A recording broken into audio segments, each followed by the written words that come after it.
Welcome to yet another The Hallway vlog. Really asking, we'll get away to a place where we don't know about to see the stay was the world in action, what we can be, life with no distractions. We'll get. Hey guys, welcome to yet another The Hallway vlog. If you are new to the channel, thank you so much for tuning in, and go ahead and hit that subscribe button because you're gonna love it here.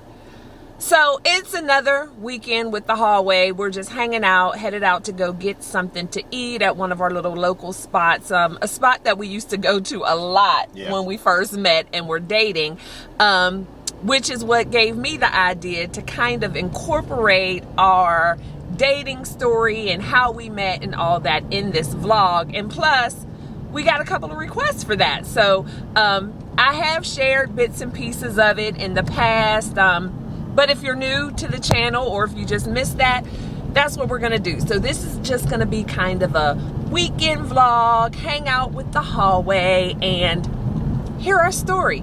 And so, like I said, we're headed to one of our favorite local restaurants not too far from the house. And this is a spot that I used to hang out at a lot right before I met Wallace. So I had my tax business and I was a full-time entrepreneur back then, but different than now because I had, you know, a brick and mortar. I was doing taxes and all that jazz. And so a lot of times for lunch or, you know, after a long work day, I would hit this restaurant up to kind of chill out, get something to eat, happy hour, whatever.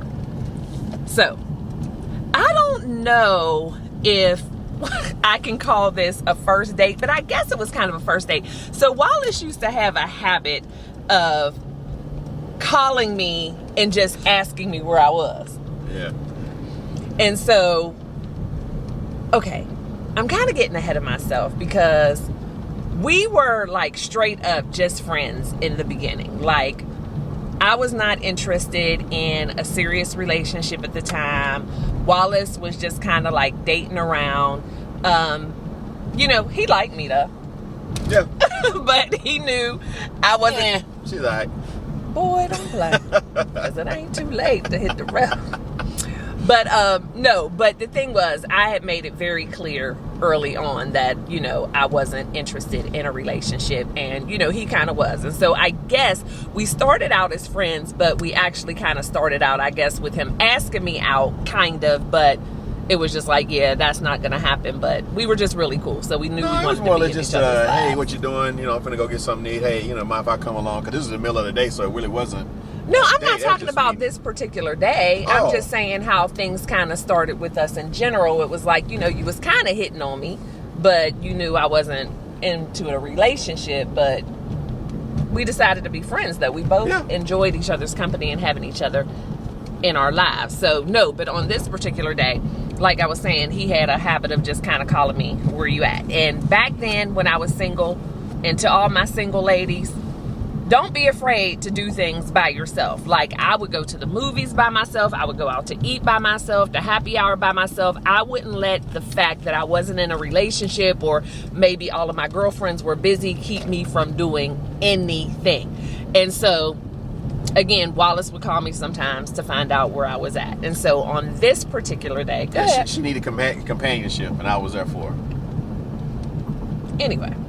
On this particular day, Wallace called me to find out where I was at, and I was at this restaurant. And so I was like, hey, I just came by my spot just to grab something to eat after work, you know, that's all. And he's like, oh, well, you mind if I join you? He would do that all the time. Like, he has joined me at movies halfway through the movie. Who does that? But anyway, so I'm like, sure. So he stops up, and actually, it wasn't dinner, it was lunch.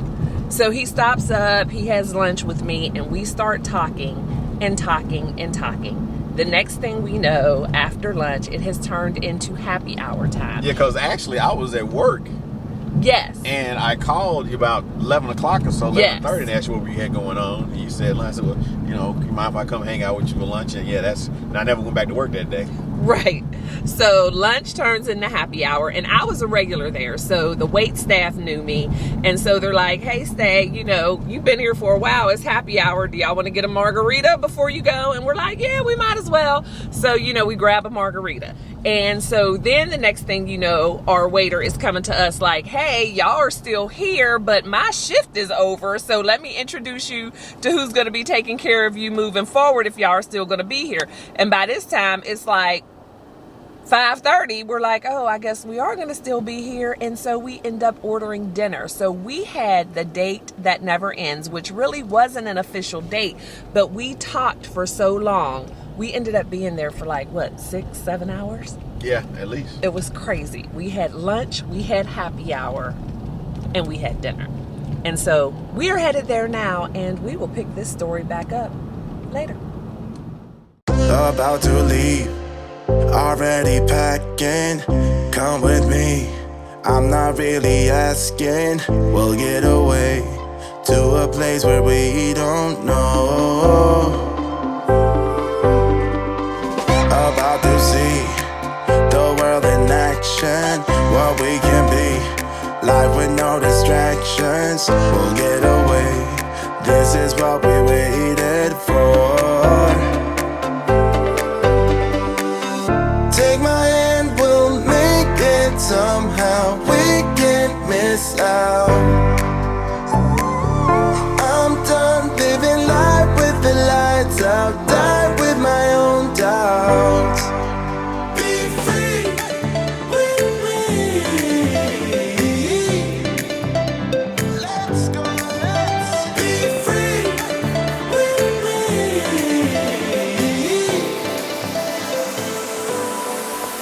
Be free.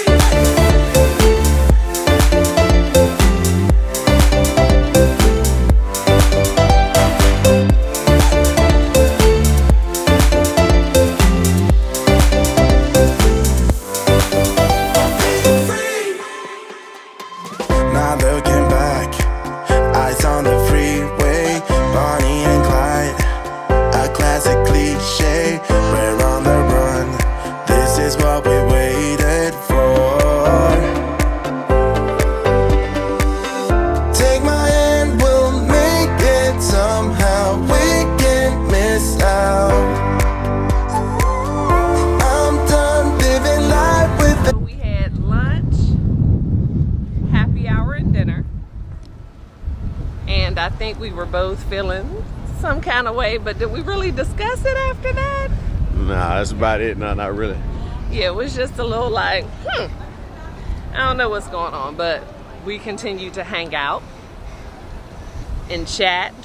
And yeah, our chats changed a little though, because in the beginning of our friendship, like I said, Wallace was dating around, and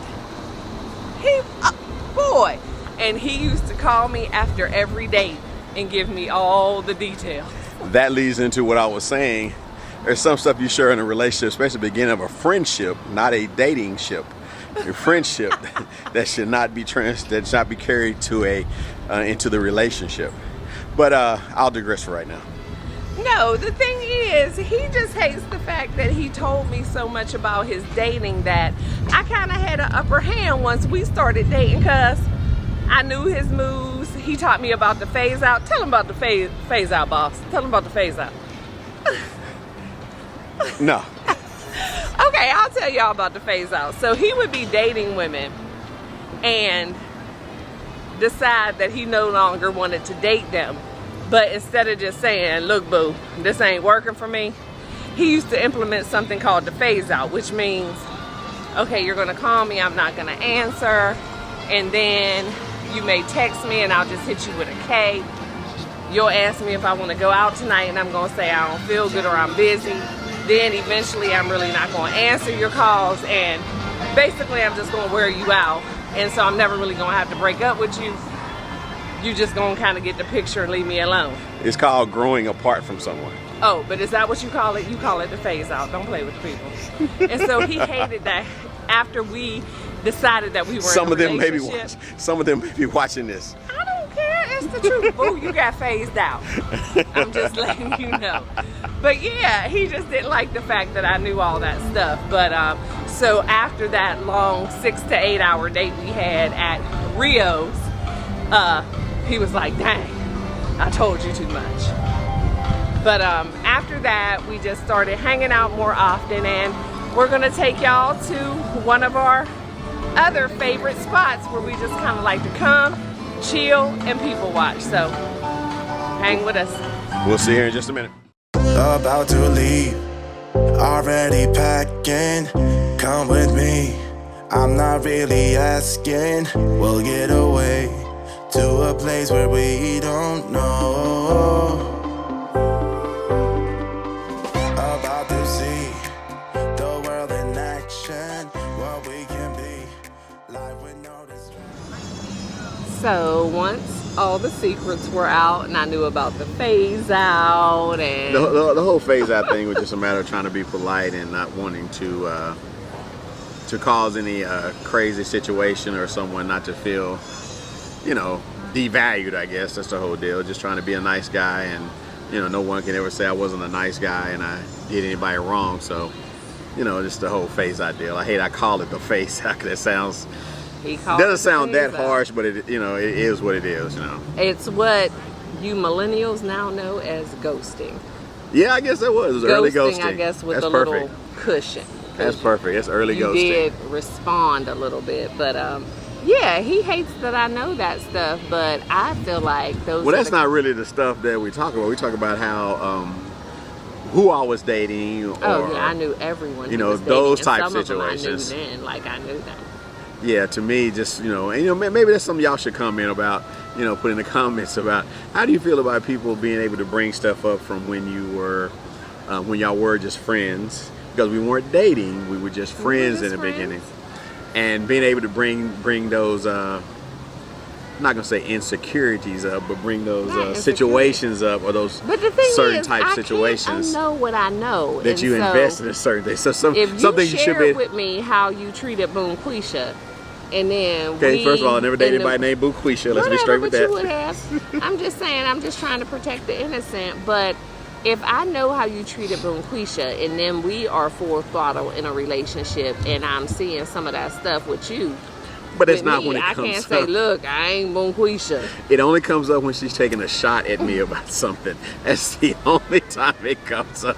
It never comes up in just a friendly one-on-one conversation or something. I'm just saying, I know your background player. I know how you do. It's generally when someone wants to take a shot at me about something. No. Like I say, she wants to take a shot at me about something. I just know how he does, and he's just upset that he shared with me all of his little secrets. So I went into this relationship with eyes wide open. I knew who I was getting and who I was dealing with. Because just to be honest with you, when we first started being friends and stuff, and you know, I kind of like threw my hook in the water, and I never really thought I had a chance. So I said, you know, I don't have a chance with her or whatnot, but I do feel like she could be someone that could be my friend and be a dear friend to me. You know, just we go throughout.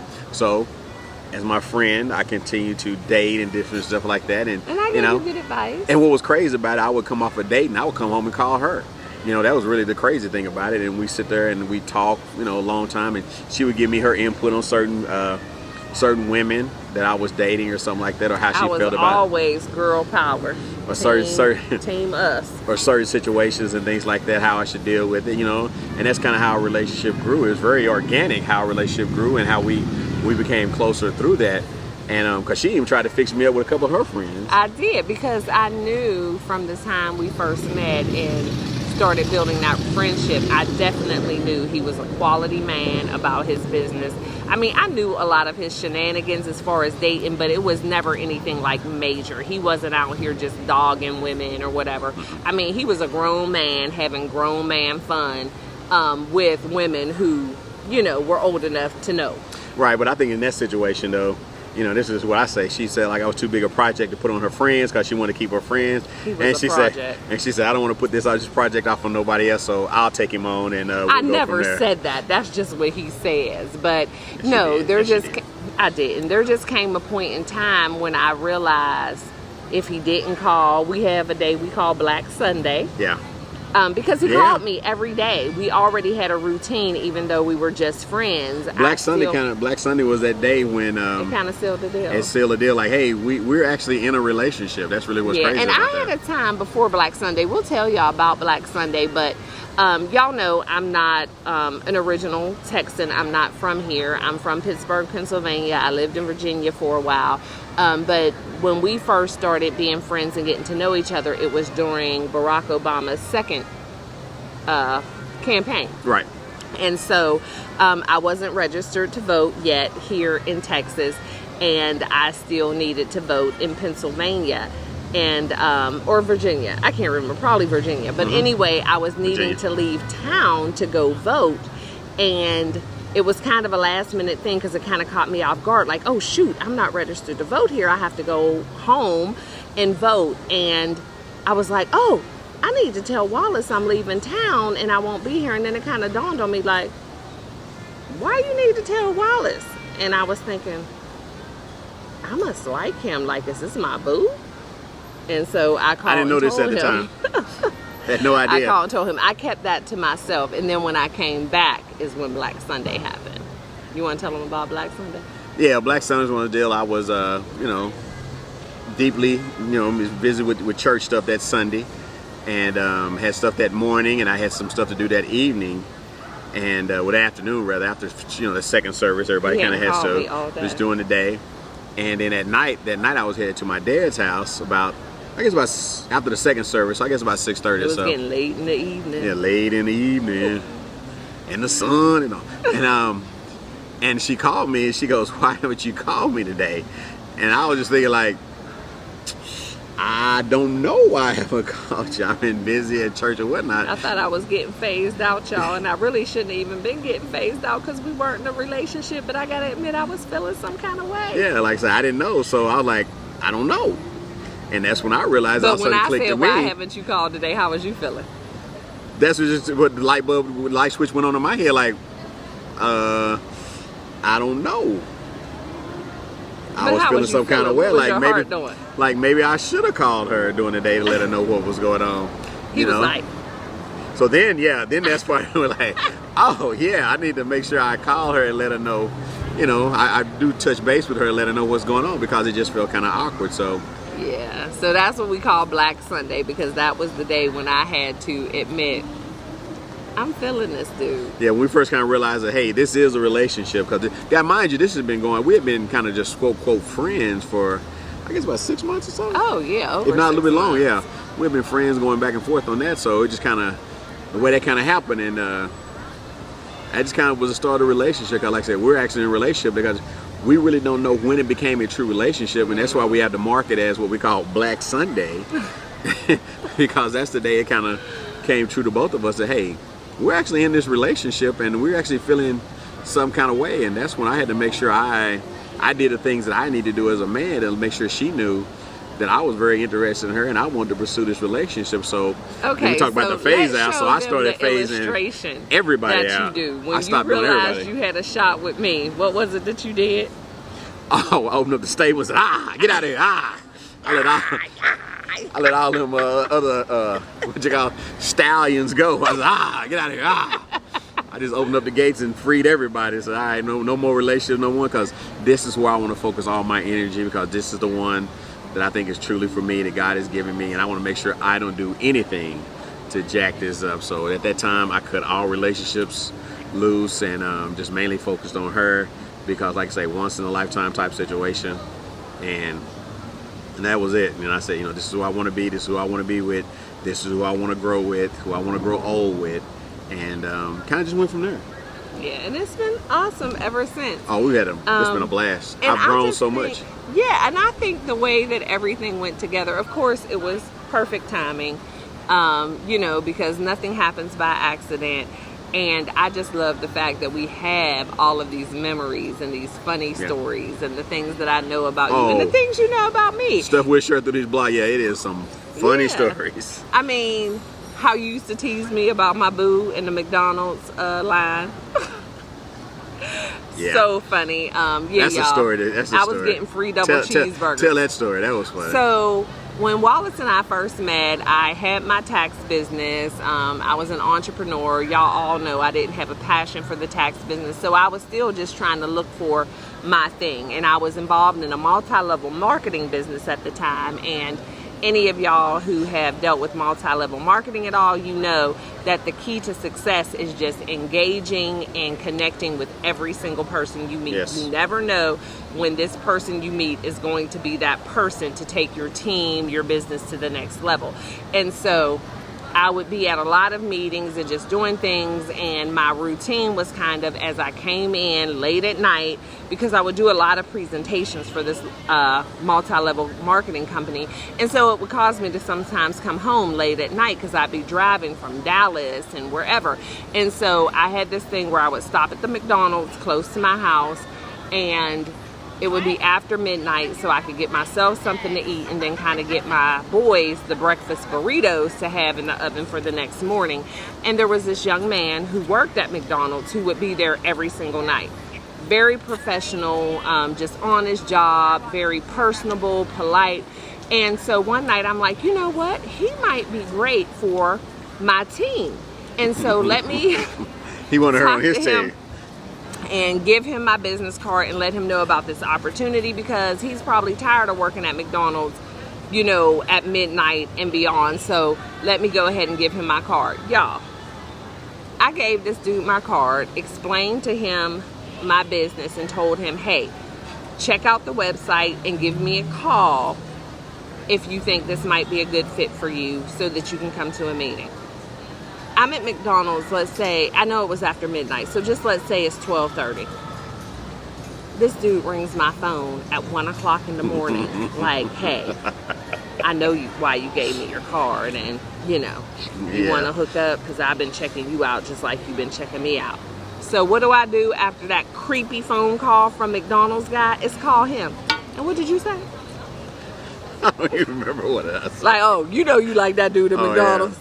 Yeah. Yeah, he been giving you free double cheeseburgers, whatever. Yeah, that's what you get. Ha ha ha ha ha. Yeah, he mad now because he wanted to collect on them double cheeseburgers with mac sauce. On that extra mac sauce. So we shared a lot with each other during those times. Yeah, y'all saw me swing them.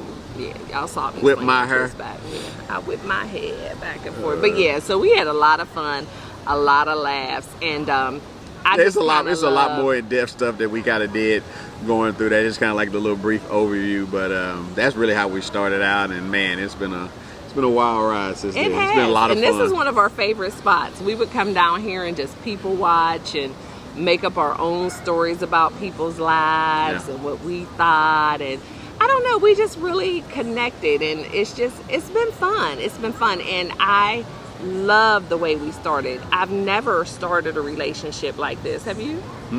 I think what people miss out a lot of times, they think in dating and things like that, you got to spend a lot of money, or you got to do this and do that. A lot of times they just come and sitting out, just spending time together. And that's just the biggest part. And that's what we did a lot of, just spending time. Because we talk about our lunch date, you know, at Rio, spending all that time together. That lasted forever. Yeah, and then coming down here and just sitting down here and just enjoying each other's company, and we sit there and just watch other people. And it's a lot of fun to kind of make your own stories up about people, or even kind of, you know, what we call ear hustling, listening to some other people's conversations to kind of pick up stuff. So, you know, it's kind of something we have in common, and we just have fun with that, and we just have fun as a couple and doing those things. And like I say, through this journey, it's been great. And like I say, that's just a little part of our beginning of our dating stages. And you know, even like the interview that night. You know, she started the job, and I would just sit there and interview each other. Me. Because I'm not a very open person. I'm not, you know, I just don't say things that aren't necessary to be said at the moment. And so he used to do this thing where just out the clear blue, he would interview me like I was Beyonce or whatever and ask me crazy questions. But I loved it because it forced me outside of my comfort zone, because he was so open. He was an open book, and he realized, dang, this chick know way more about me than I know about her. And the thing about it is, it wasn't necessarily serious questions. It just weird stuff. You just pick a weird topic. Like at that time, it was about her job, the job that she had, and I started interviewing her about the coffee club. She told me she was part of a coffee club, so I want to know what the heck the coffee club was.